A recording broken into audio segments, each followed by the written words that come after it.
नमस्कार, मैं हूं प्रदीप विश्वकर्मा और आप देख रहे हैं आज का मुद्दा। और आज के मुद्दे में हम बात करेंगे अफसरशाही से अपने ही परेशान।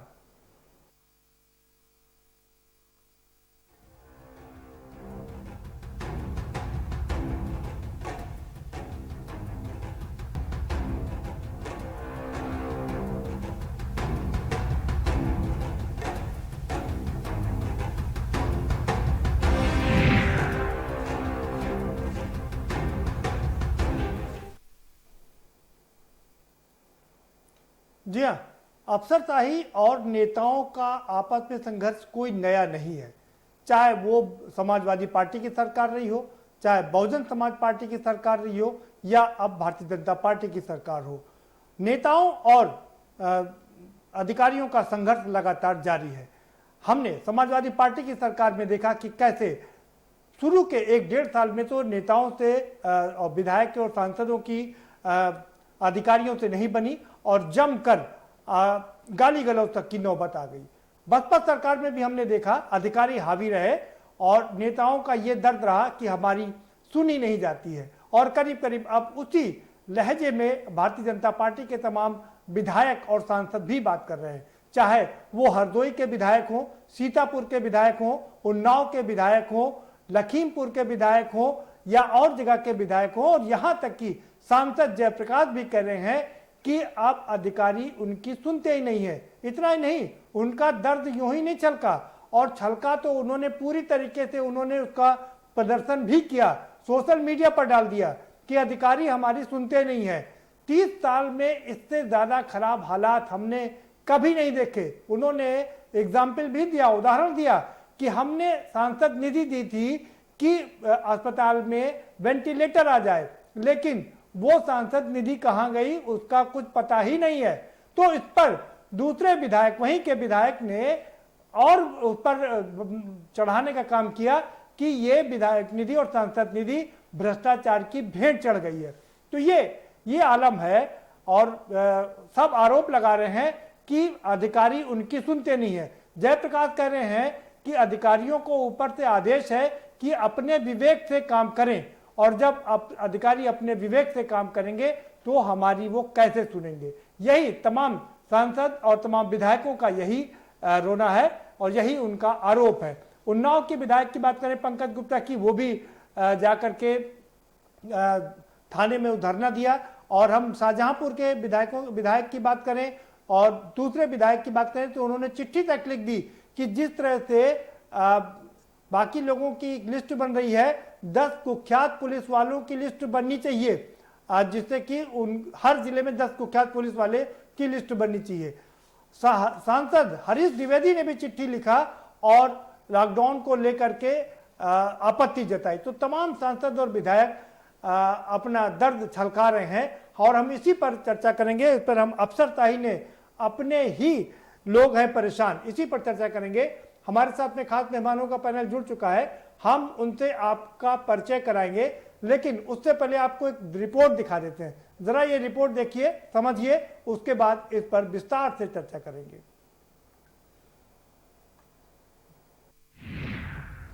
अफसरशाही की मनमानी सरकार की करवा रही है बदनामी। अफसरों के रवैये पर अपनों के सवाल। प्रियंका गांधी के सरकार पर वार। अफसरशाही से अपने ही परेशान।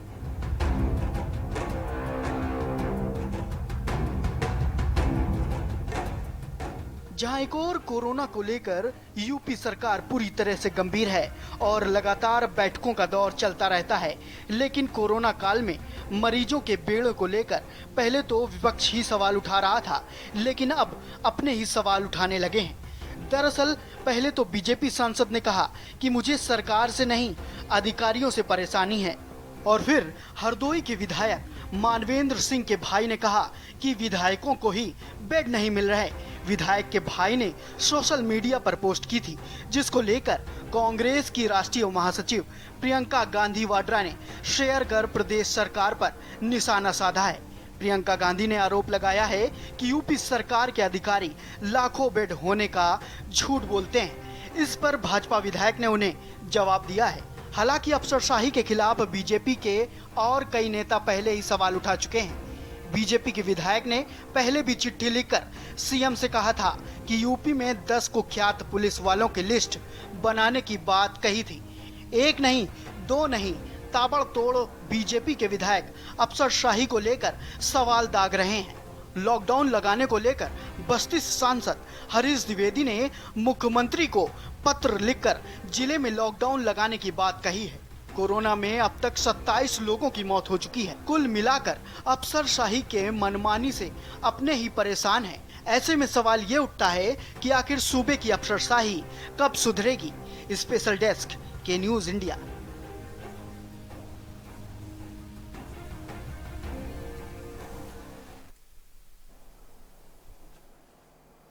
जी हाँ, तो अफसरशाही से अपने ही परेशान और छलका रहे हैं अपना दर्द, और अब वो संकोच नहीं कर रहे हैं।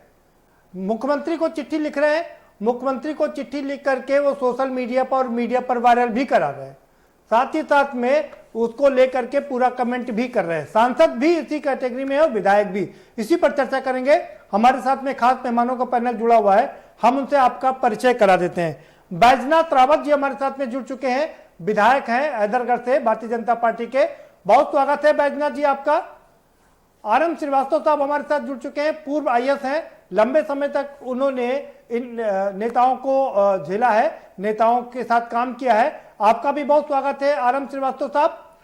आरएम उस्मानी साहब हमारे साथ में जुड़ चुके हैं, पूर्व विधायक हैं, समाजवादी पार्टी के वरिष्ठ नेता हैं। आपका भी स्वागत है उस्मानी साहब। और इसी के साथ साथ में हमारे साथ कांग्रेस के मदन मोहन शुक्ला भी जुड़ चुके हैं, वरिष्ठ नेता हैं। आपका भी बहुत स्वागत है मदन मोहन शुक्ला जी। हम सीधा रुख करेंगे बैजनाथ रावत जी का। बैजनाथ रावत जी, आपके अपने लोग ही दर्द छलका रहे हैं, कह रहे हैं अधिकारी उनकी सुनते नहीं है, क्या कहेंगे आप?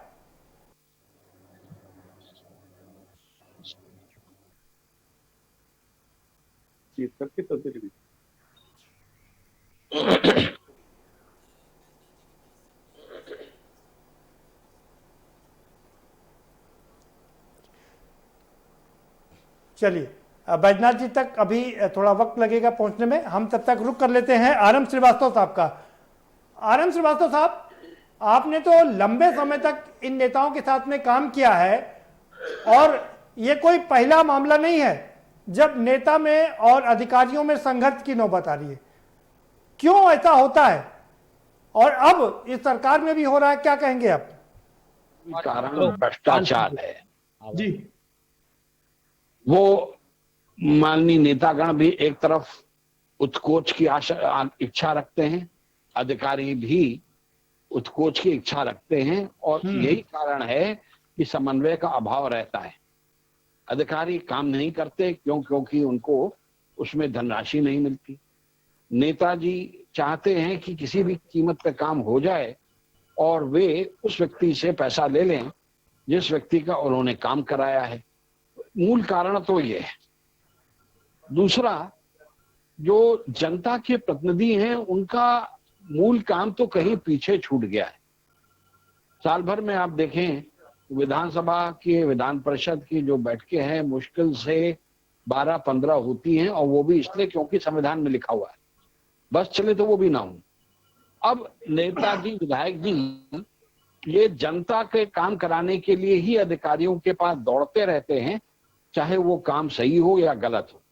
जनता भी इनके पास तभी जाती है जब हर जगह से हद तक हार चुकी होती है, काम नहीं होने की संभावना होती है, काम अक्सर नियम के विरुद्ध होते हैं। अधिकारी चाहें तो अपने डिस्क्रिप्शन का प्रयोग कर सकते हैं, लेकिन उत्कोच के अभाव में ऐसा नहीं करते। एक चीज और भी है, अधिकारी कई बार जानबूझ के परेशान करने के लिए काम नहीं करते। क्योंकि उनको पैसा नहीं मिल रहा होता है या अपने सत्ता के मद में मगरूर रहते हैं। उनको पता है कि वो काम नहीं करेंगे तो भी उनको कोई खामियाजा नहीं भुगतना पड़ेगा। वे समझते हैं कि ठीक है, वो बादशाह अकबर की तरह है कि हुआ हुआ, नहीं हुआ। जनता की इच्छा की कोई बहुत इच्छा नहीं रहती उनमें जनता की मदद हो। उनको अपनी सत्ता का भी वो रहता है घमंड। एक चीज और भी है, अधिकारियों को रहता है कि साहब ठीक है मैं अधिकारी हूं तो यानी कि जनता से मुझे बदतमीजी करने का पूरा अधिकार है। यही कुछ मूल कारण है जिसकी वजह से जितने राजनीतिक लीडरशिप है और अधिकारी हैं उनमें समन्वय का अभाव रहता है। मेरे विचार से भ्रष्टाचार से अगर अंकुश लगेगा तो ना तो फिर इस तरह के टकराव होंगे और न ही इस प्रकार का कोई चीज सामने आएगी। ठीक है सर, कोई चीज सामने आएगी। ठीक है सर, ठीक है, बहुत साफ गोई से आप अपनी बात रखी और दोनों तरफ की बात रखी कि उत्कोच और भ्रष्टाचार एक मूल कारण है जिसकी वजह से ये संघर्ष होता है। बैजनाथ रावत जी का रुख करेंगे। बैजनाथ रावत जी, आपके अपने ही सांसद और विधायक का अपना दर्द छलका रहे हैं, क्या कहेंगे आप?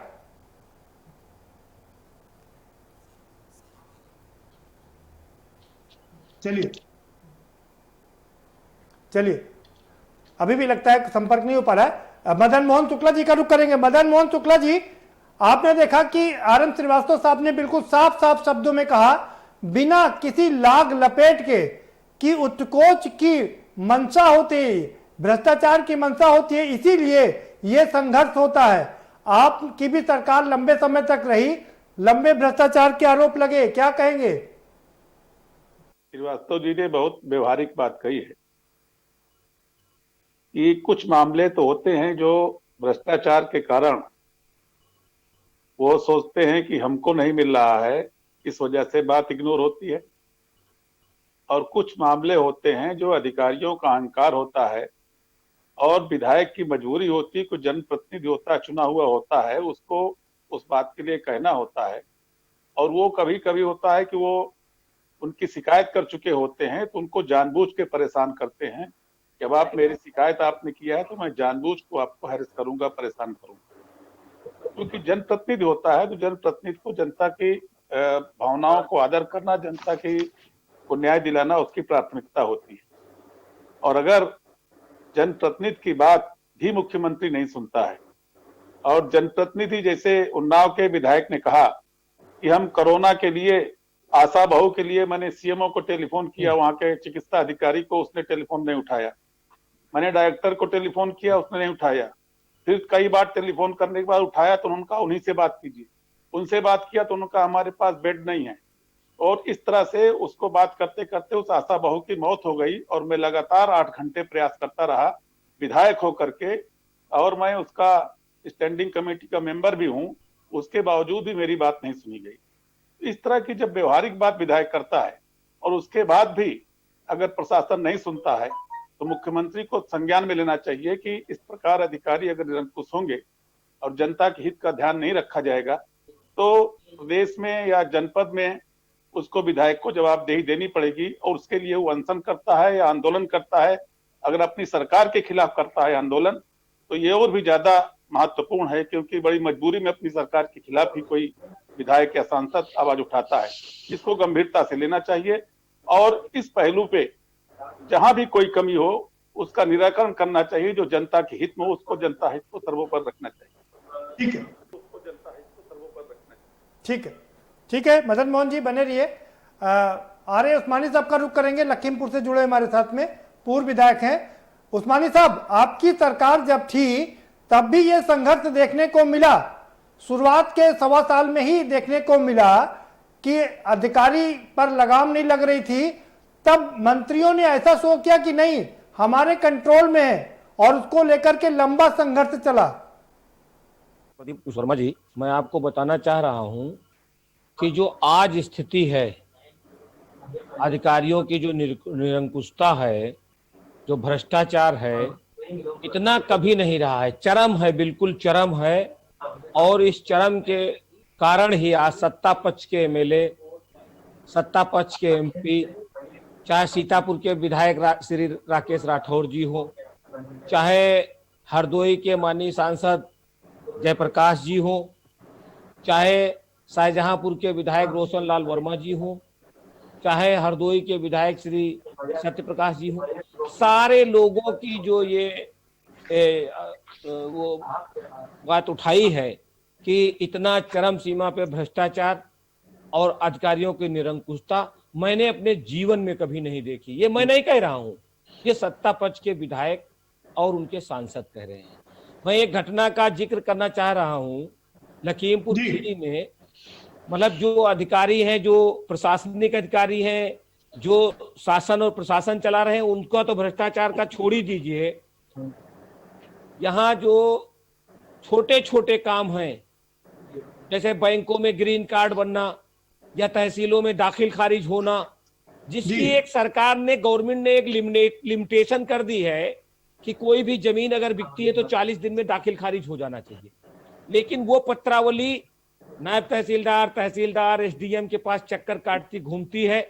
और जो बात अभी श्रीवास्तव जी जो कह रहे थे, पूर्व आईएएस है, रिटायर्ड, और वो जो कह रहे थे, मैं उससे सहमत हूं, क्योंकि जब तक उनको सुविधा शुल्क नहीं मिलता है तब तक वो पत्रावली पे हस्ताक्षर नहीं करते हैं। इसी तरीके से जो बैंकें हैं, वो जो किसानों को ग्रीन कार्ड या ऋण देना होता है, तो उसमें भी बिना पैसे लिए जो पैसा नहीं देगा उसको कह देंगे ये अपात्र है, जो जबकि उसमें भी एक सरकार का टाइम बाउंड प्रोग्राम है कि इतने दिन में इतने ग्रीन कार्ड बनाने हैं, इतने लोगों को लोन देना है, लेकिन नहीं, वो टारगेट उनका फरवरी और मार्च में पूरा होगा, अभी नहीं करेंगे कुछ। अभी वो लटकाए हैं कि जिसमें पैसा मिल जाए वो करेंगे। तो इस पे सरकार को चेतना चाहिए, सरकार का कहीं नियंत्रण नहीं है, उसी की ये परिणति हो रही है। क्योंकि अभी श्रीवास्तव जी कह रहे थे कि अधिकारी जो है वो निरंकुश हो गए। अब आप बताइए कि जो जनप्रतिनिधि हैं उनको अपमानजनक घूंट पीने पड़ रहे हैं अधिकारियों के वहां जाकर के, उनकी बात नहीं सुनी जा रही है। लेकिन एक थाने का थानेदार इतना पावरफुल हो जाता है कि अगर उसके कुकृत्यों की वजह से अगर संबंधित वहां के सत्ता दल के विधायक उसका ट्रांसफर करा देते हैं, तो वो 100-200 गाड़ियों के, कारों के काफिलों के साथ ऐसे जुलूस लेके निकल के दूसरे थाने में जाता है जैसे वो विधायकी या सांसदी का चुनाव जीत कर नहीं आ रहा है, वो लगता है भारत सरकार का कैबिनेट मिनिस्टर बन के आ रहा है, ऐसे उसका स्वागत हो रहा है। बताइए, जब नौकरशाही में ये परंपरा आ जाएगी तो फिर इसका क्या मायने रखता है? बिल्कुल तो इस पे तो शासन ठीक है उस्मानी साहब, बने रहिए आप। ठीक है उस्मानी साहब, बने रहिए आप हमारे साथ, हम दोबारा से आएंगे आपके पास। किसानों को ग्रीन कार्ड नहीं दे रही। उस्मानी साहब आपके पास दोबारा से आएंगे जी। बैजनाथ रावत जी का रुख करेंगे। बैजनाथ जी, क्या आपको आवाज मिल रही है? अगर आपको आवाज मिल रही हो तो क्या कहेंगे आप? आपके अपने लोग ही हैं परेशान, हलकान।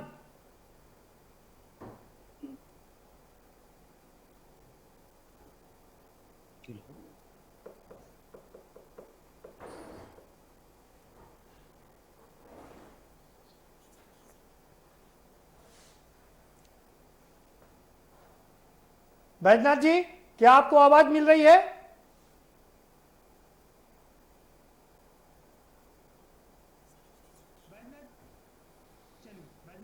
बैजनाथ, चलिए, बैजनाथ जी तक अभी आवाज नहीं पहुंच पा रही है। हम आरएम श्रीवास्तव साहब का रुख करेंगे। आरएम साहब, आप, अच्छी बात यह कि, और मैं आपको इसीलिए बहुत पसंद करता हूं, आप बहुत साफगोई से बात करते हैं, एकदम शानदार, बिना किसी लाग लपेट के। आपने कहा अधिकारियों की भी यह मंशा होती है कि उनको भी उत्कोच मिल जाए, और उनको जैसे कि लाइसेंस मिल गया है जनता की ना सुनने का।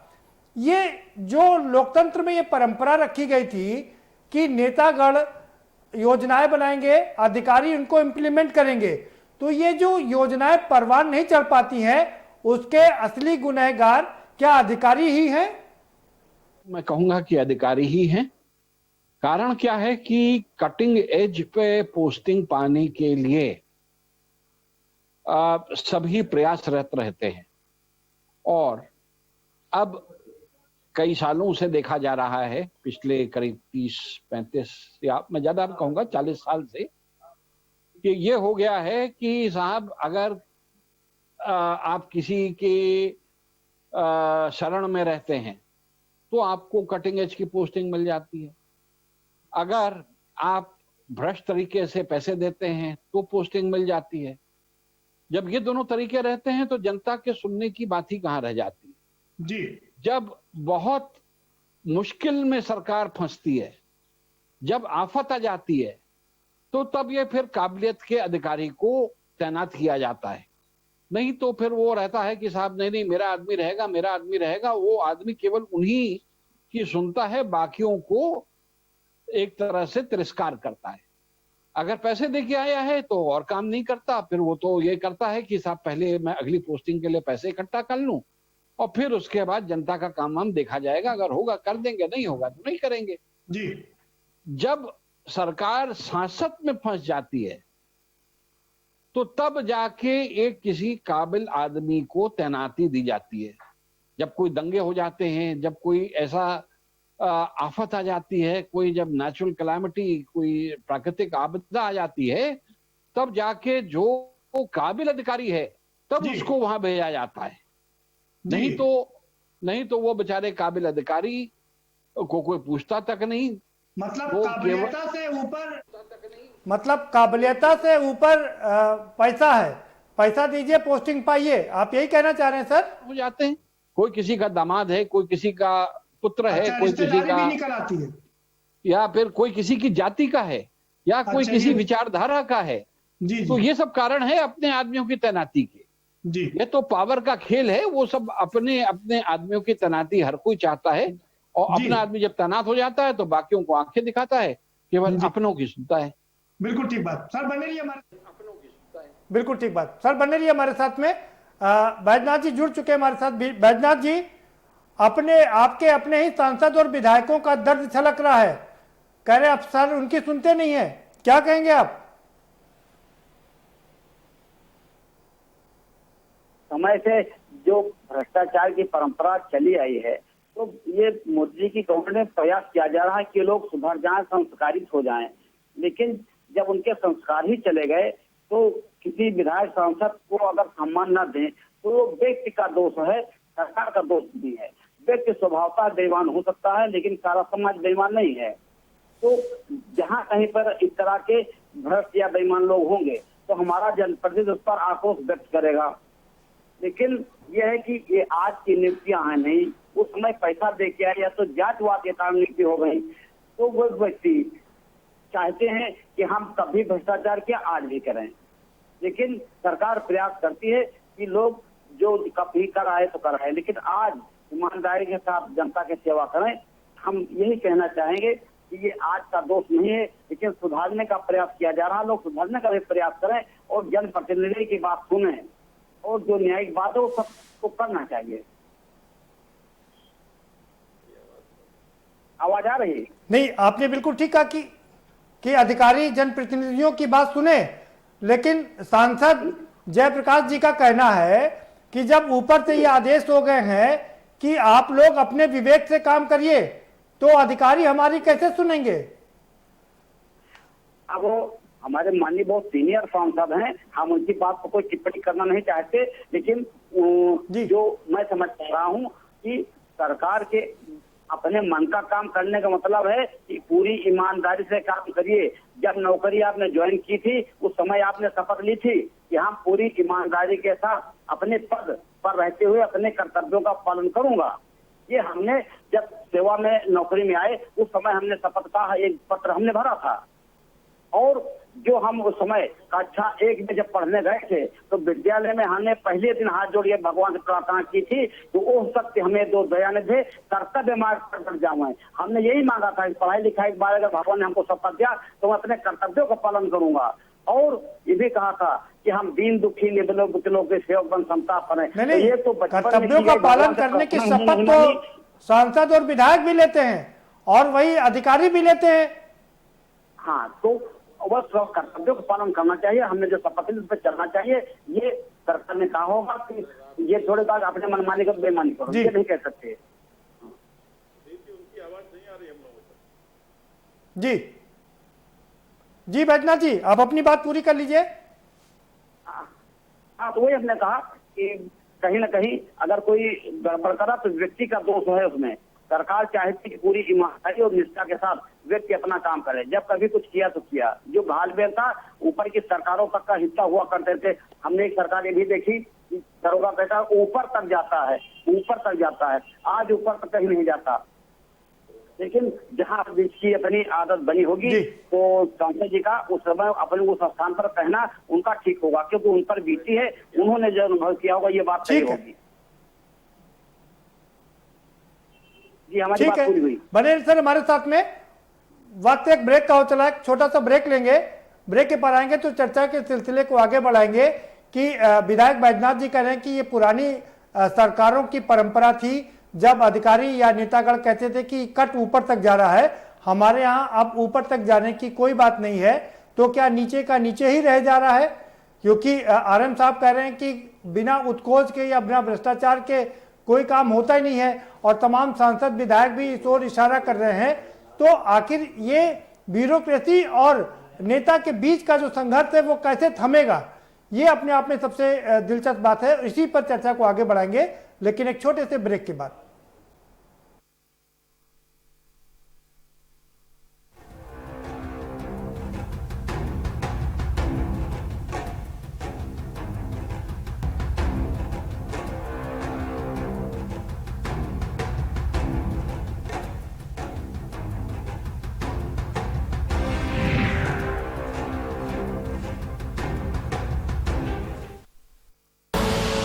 आप देख रहे हैं के न्यूज, खबरों का सारथी। कोरोना में लॉकडाउन के चलते बहुत से लोगों की नौकरियां चली गई थी। लॉकडाउन खुलने के बाद अब जाकर धीरे धीरे जिंदगी नॉर्मल हो रही है। लोगों को काम ढूंढने में दिक्कत ना हो, इसलिए दिल्ली सरकार ने शुरू किया है रोजगार बाजार, एक वेबसाइट जहां नौकरी ढूंढने वाले और नौकरी देने वाले दोनों मिलते हैं। आपको बस www.jobs.delhi.gov.in पर रजिस्टर करना है। अगर आप नौकरी ढूंढ रहे हैं तो अपनी जानकारियां वेबसाइट पर डालकर अपने पसंद की नौकरी पर क्लिक करके नौकरी देने वाले से संपर्क कर सकते हैं। और अगर आप एम्प्लॉयर हैं तो अपनी प्रोफाइल पर वैकेंसी पोस्ट कर दीजिए, नौकरी ढूंढने वालों की एप्लीकेशन आपके पास पहुंच जाएगी। तो याद रखिए www.jobs.delhi.gov.in। रामलला पर पहली प्रामाणिक टेलीफिल्म, सरयू किनारे चमत्कार की अनदेखी दास्तान, श्री राम के संघर्ष की पूरी पिक्चर। रामलला विराजमान, स्ट्रगल बिहाइंड द ड्रीम। देखिए रविवार रात 10 बजे। TV9 भारतवर्ष, अब तो सब देख रहे हैं। सदियों से जिस पल का था इंतजार, अयोध्या में आने वाली है वो शुभ घड़ी। रामनगरी में अब आरंभ होगा जोरदार, भव्य भूमि पूजन से जुड़ी हर खबर। 5 अगस्त को अयोध्या पर महा कवरेज, सुबह 6:30 बजे से लगातार। देखिए सिर्फ के न्यूज इंडिया पर। GGS Education Group launches 20% discount on academic fee of courses MBA, BBA, BCA, BFSI and GM, D Pharma, B Pharma. Offers best infrastructure, best transport facility, best academic service and best placement service. Register today to avail 20% discount. Call 9971 496 497 or visit the campus, Kanpur Lucknow Highway near Unnao. GGS Education Group. खुदी को आजमाया है तो ये अंदाज आया है, खुदी को आजमाया है तो ये अंदाज आया है। तुम में भी मैं हूं, शुद्ध प्लस पान मसाला। आप देख रहे हैं के न्यूज, खबरों का सारथी।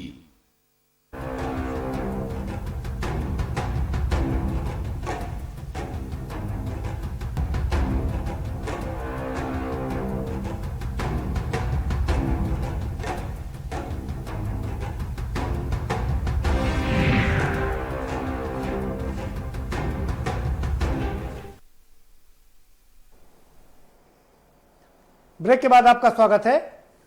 और हम लगातार चर्चा कर रहे हैं कि किस तरह से अपने लोगों से परेशान है। हमने बैजनाथ जी को सुना, अब हम सीधा रुख करेंगे, जरा मदन मोहन जी का रुख करेंगे। मदन मोहन जी, अधिकारी और नेतागढ़ में जो संघर्ष है ये कोई नई बात नहीं, मैं बार बार ये बात कह रहा हूं, चाहे जिसकी भी सरकार रही हो ये चीज हमेशा देखने को मिलती है। कैसे बनेगा, कैसे रुकेगा ये सिलसिला? ये अभी हमारे रिटायर्ड आईएएस हैं श्रीवास्तव जी ने बहुत व्यवहारिक बात कही है। भ्रष्टाचार चरम पर है और भ्रष्टाचार को सरकार स्वीकार करने को तैयार नहीं। वो समझती कि हमारे अधिकारी का भ्रष्टाचार स्वीकार करेंगे तो मदन मोहन जी, दुर्भाग्य ये है कि इस देश में भ्रष्टाचार की बात बहुत होती है, हर पार्टी दूसरी पार्टी पर भ्रष्टाचार के आरोप लगाती है, और लेकिन ये भ्रष्टाचार खत्म क्यों नहीं होता है?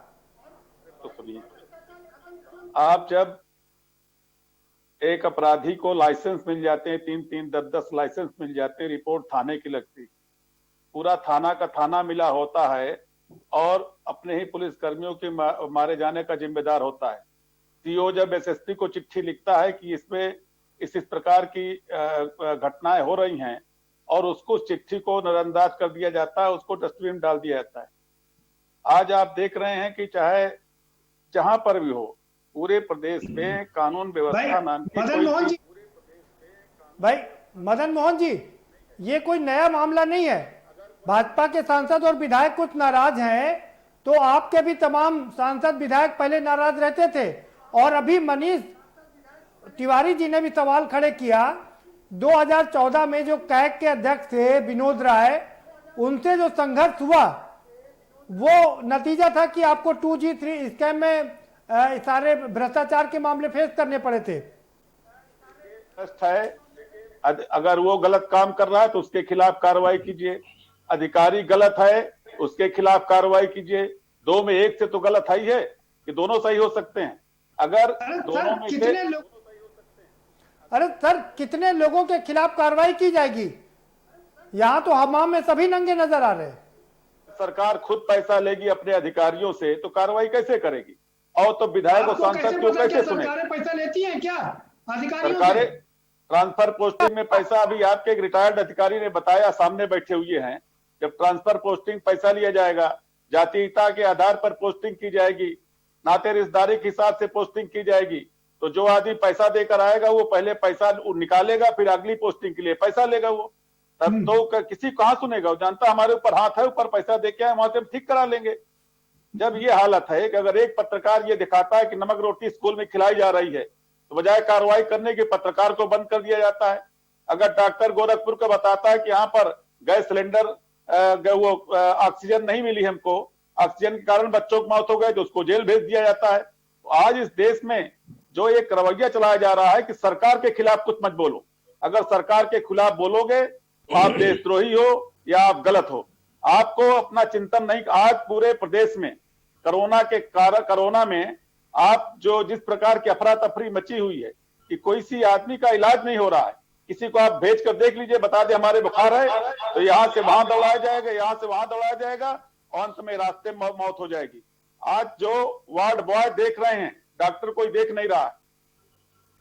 लेकिन सरकार को ये फुर्सत नहीं है, सरकार को अपनी ब्रांडिंग करने में, कैसे अपना प्रचार करने के मैंने ये कर दिया, मैंने ये कर दिया। नहीं, ये आप तो सीधा सीधा सरकार पर आरोप लगाने लगे। मेरा जो एजेंडा है आज का, कि नेता और अधिकारी के बीच का जो संघर्ष है ये रुकता नहीं है। जब तुम्हारे दल का विधायक और सांसद कह रहा है तो उसको तो सुन लो, वो अगर प्रमाण सहित बता रहा है तो उसको जानकारी तो करो। अगर अपने दल के विधायक और सांसद की नहीं सुन रहे हो तो विपक्ष के विधायक और सांसद की क्या सुन रहे हो? नहीं, ये कोई पहली बार थोड़ी ना है। इसके पहले बसपा की सरकार में भी ऐसा ही हुआ, नेता कहते थे हमारी सुनी नहीं जा रही है। सपा की सरकार में भी ऐसा ही हुआ, चाहे बसपा की हो, चाहे सपा की हो, चाहे भाजपा की हो, चाहे कांग्रेस की हो। गलत है और सही है। जो सत्ता पर बैठे शीर्ष पद पर लोग हैं, अगर वो सही गलत का निर्णय नहीं करेंगे, अगर उनके विधायक के यहाँ से रैकेट चलाया पकड़ा जाता है, अगर उसको पार्टी से बर्खास्त नहीं करेंगे, जेल नहीं भेजेंगे, अगर उनका विधायक हत्या में शामिल होता है उसको बचाने का प्रयास करेंगे, अगर उनका विधायक कोई भ्रष्टाचार में लिप्त होता है उसको बचाने का प्रयास करेंगे। अगर उनका अधिकारी कोई विधायक ईमानदार है और अधिकारी के भ्रष्टाचार खुलासा करता है, वो अधिकारी अगर ऊपर से लिंक है, पैसा दे के आया है, किसी मंत्री से जुड़ा हुआ है, उसके खिलाफ कार्रवाई नहीं करेंगे तो विधायक क्या करेगा, सांसद क्या करेगा? तो आप अगर सही को सही और गलत को गलत नहीं करेंगे, ना ये देश की व्यवस्था सुधरेगी और ना ये शासन पद्धति सुधरेगी और ना भ्रष्टाचार रुकेगा, ना कोई जनता को लाभ होगा। ठीक है, ठीक है, ठीक है मदन मोहन जी, जी आप बने रहिए हमारे साथ में। उस्मानी साहब, ठीक है उस्मानी साहब, 2012 से लेकर के 2017 तक आपकी सरकार रही, हमने उस सरकार को बड़े करीब से देखा और 2013 में ही ये आरोप लगने लगे कि अधिकारी नेताओं की सुन नहीं रहे हैं। उसके बाद से हल्ला बोला गया जिसको लेकर के संघर्ष तक की नौबत आ गई।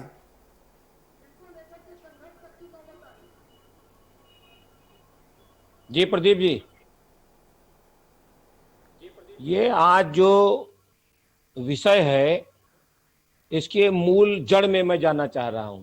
जी, जब सरकारें बनती हैं तो वो शपथ लेती हैं, सरकारें, मंत्री, मुख्यमंत्री, प्रधानमंत्री ये शपथ लेते हैं कि मैं बिना किसी भेदभाव के, विद्वेष के शासन चलाऊंगा। आज कोरोना जैसी महामारी फैली हुई है पूरे देश में और उत्तर प्रदेश में सैटरडे और संडे को लॉकडाउन है। सैटरडे को ईद उल अजहा का त्योहार, जो एक मुस्लिम संप्रदाय जो करीब 21% इंडिया में है, उनका एक त्योहार मनाया जा रहा है। और कल जो है परसों रक्षाबंधन है, कल भी लॉकडाउन है।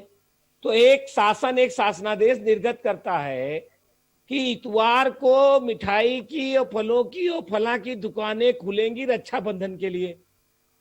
तो जब सरकार की नियत में ही खोट है, एक अल्पसंख्यक समुदाय का आज त्योहार था, उसके लिए दुकानें नहीं खोली गई। उस्मानी साहब, हम इन त्योहारों पर बात नहीं कर रहे हैं, हम बात कर रहे हैं अधिकारियों ने ही समझाया है जी मुख्यमंत्री को। ये अधिकारी ही समझाते हैं कि ऐसा कर दीजिए, वैसा कर दीजिए, और उसके बाद जब सरकार से लोग चले जाते, विपक्ष में पहुंच जाते हैं, तब उनको याद आती है कि हम गलत काम किए थे। अब आप ऐसे, इसलिए भ्रष्टाचार की बात हो रही है जिसपे विधायक आवाज उठा रहे हैं। जब एक पार्लियामेंट में एक कानून बना के पास कर दिया कि किसी भी राज्य के विधानसभा के विधायकों के 2/3 विधायकों की टूटन होती है तो पार्टी टूटेगी। अब एक आदमी बिक करके 20 विधायक तोड़ रहा है राजस्थान में, उसको जो है छूटती जा रही है नीचे से ऊपर तक। क्या जनता के अंदर ये आत्मविश्वास जागेगा? क्या उसको अधिकारियों से या कोर्ट से या कहीं से न्याय मिलेगा? आपके विधायक इतने लालची दिया जा रहा है। नहीं, ये वही भ्रष्टाचार की बात हो रही, खरीद फरोख्त की। उस्मानी साहब जी, विधायक क्या इतने लालची हो गए कि पैसों के लिए टूट जाते हैं? उनकी अपनी पार्टी के प्रति जो आस्था होती है वो इतनी कमजोर होती है क्या? गोवा में और 29 MLA कांग्रेस के और खरीद फरोख्त करके सरकार बना ली।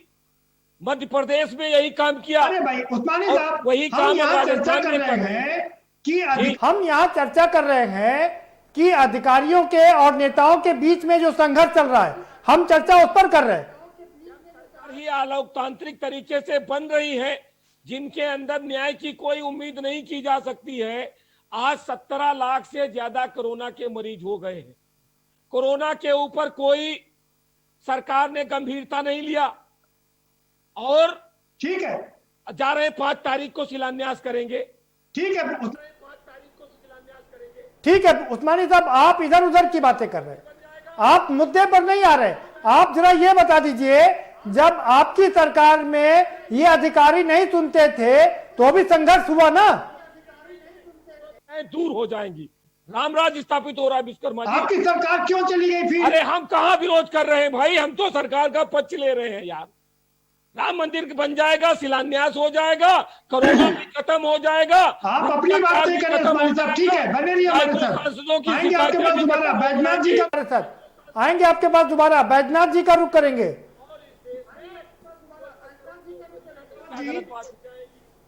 बैजनाथ रावत जी, ठीक है, ठीक है। बैजनाथ रावत जी, आपके अपने सांसद और विधायक ही विपक्ष को मौका दे रहे हैं सवाल खड़े करने का। ठीक, हाँ, बहुत व्यस्त 15 बाद फिर काम हुई। हाँ, उन्हें बात नहीं, और 15 तारीख के बाद जी। हाँ, बैजनाथ जी, आपको आवाज मिल रही है?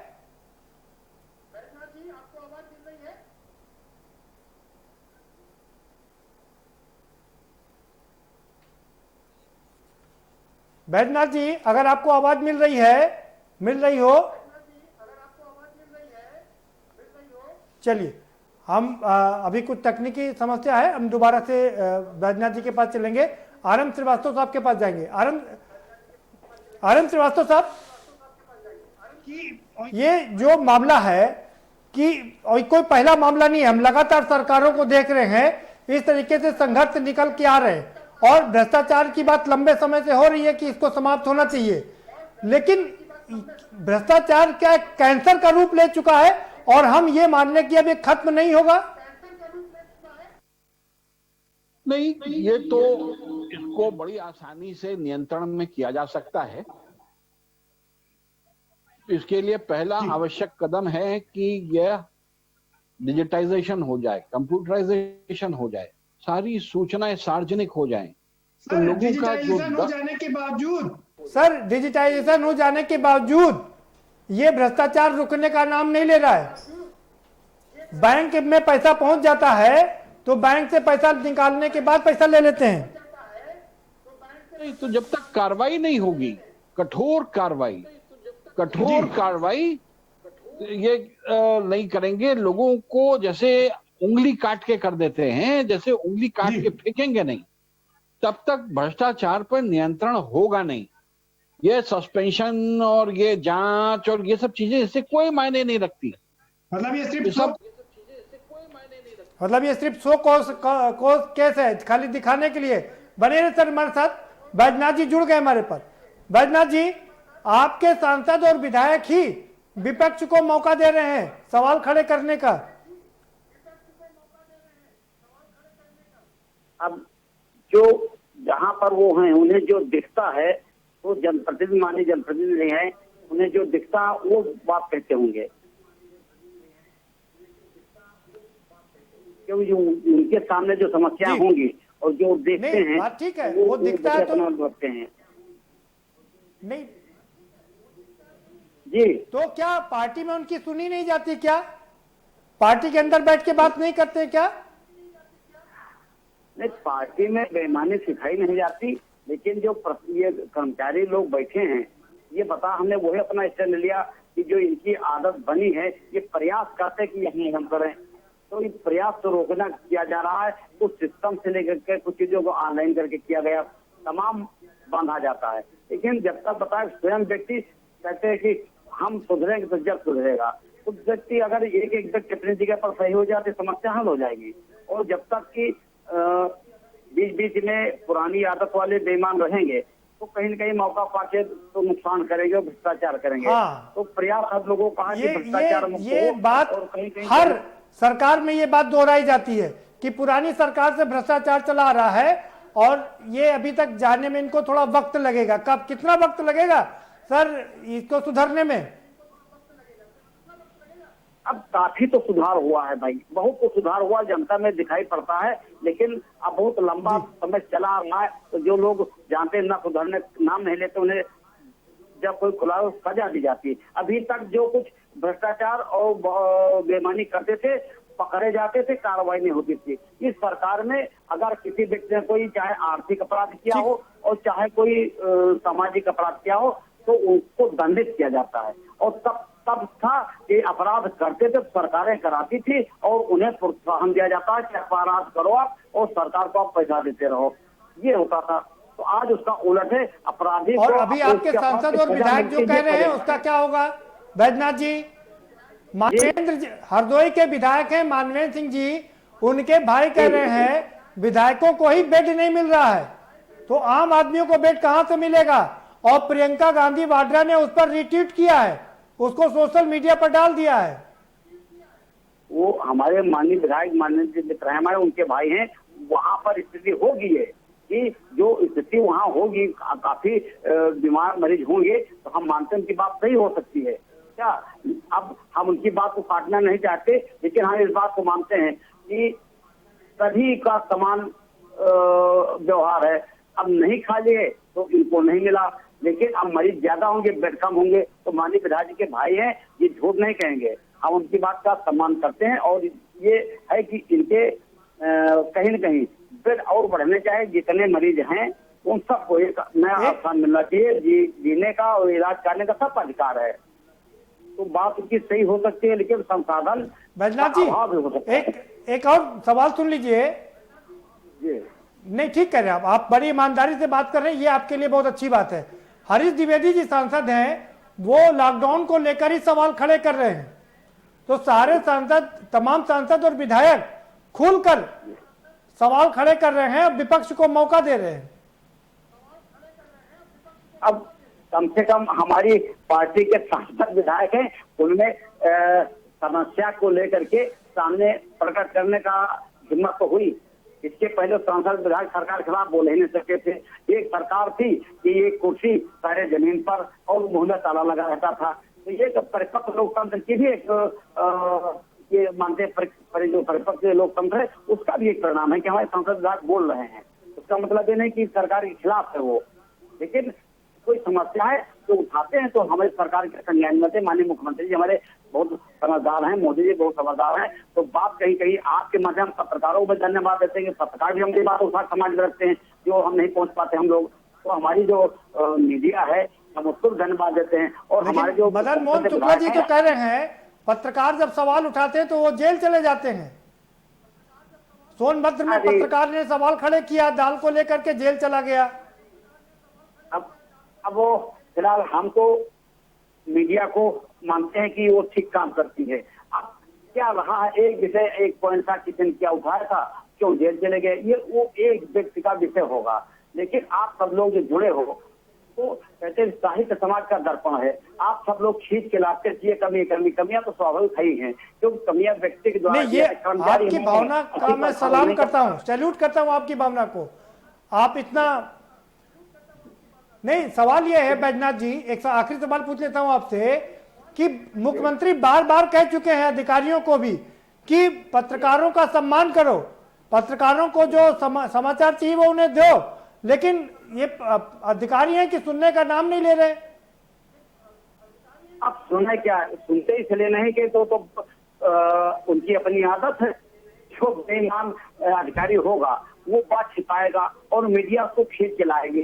मीडिया तो हमारा एक साबुन का काम करती है। अगर आलोचना किसी करती है तो जिसकी आलोचना उसे सोचना चाहिए कि मेरे बारे में टिप्पणी क्यों हो रही है। तो मीडिया का तो हम तो मानते हैं कि लोकतंत्र का चतुर्थ स्तंभ है, अगर ये न होगा पतन है और क्या होता। तो कहीं ना कहीं अधिकारी जो वो नहीं चाहता कि हमारी फ्लाइट खुल जाए। ठीक है सर, आप बने रहिए हमारे साथ जी। ठीक है, ठीक है, हम आएंगे दोबारा से आपके पास में। उस्मानी साहब, बैजनाथ जी कह रहे हैं आप लोगों ने अधिकारियों की आदत खराब कर दी थी, उसको सुधरने में समय लगेगा। और जब आपकी सरकार थी तो आप लोग कहते थे बसपा के समय में अधिकारियों की आदत खराब हो गई थी। ये कमियों को छुपाने के लिए विश्वकर्मा जी ये बात ये कह रहे हैं, क्योंकि ऐसा जो आज स्थिति उत्पन्न हुई है देश में, ये कभी उत्पन्न हुई ही नहीं। ये जो दोषारोपण कर रहे हैं, अब इनको 15 महीने रह गए हैं सरकार जाने को, और ये कब संज्ञान लेंगे, कब तक ये पिछली सरकारों पर दोषारोपण करते रहेंगे। 3.5 साल सरकार चला चुके, 3.5 साल में तो ये कुछ ठीक नहीं कर पाए अभी तक। और आज इनके एमपी और एमएलए जो है वो वही आवाज उठाने लगे, विपक्ष को तो छोड़ दी।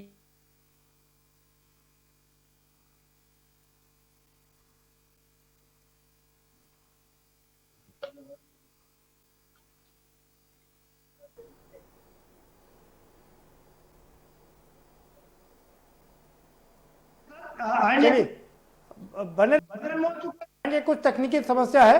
मदन मोहन शुक्ला जी, बैजनाथ जी कह रहे हैं